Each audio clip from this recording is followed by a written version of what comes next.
जगज्जालपालं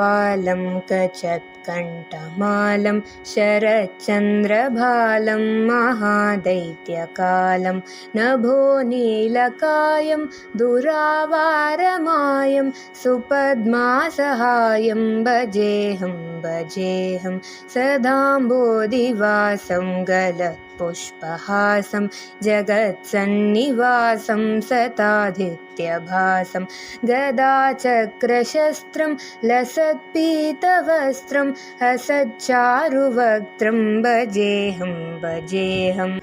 रमाकण्ठहारं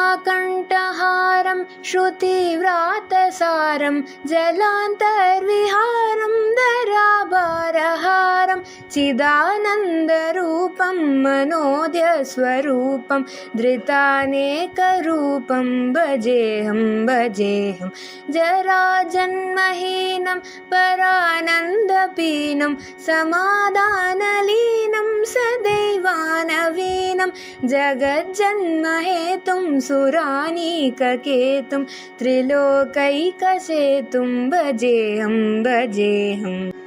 कृतामान्यगानं कगत्तीशयानं विमुक्तेर्निधानं हरारीतमानं स्वभक्तानुकूलं जगद्वृक्षमूलं निरस्तारुशूलं भजेऽहं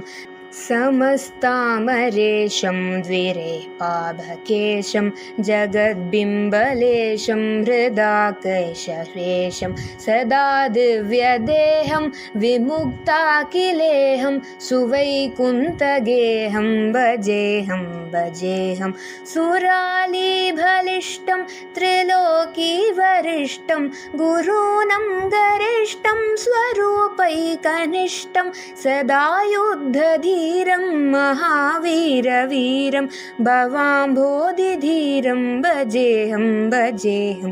रमावामभागं तलागाननागं कृतादीनयागं गदाताररागं मुनीन्द्रैः सुगीतं सुरैः सम्परीतं गुणौनैर्घरीतं भजेऽहं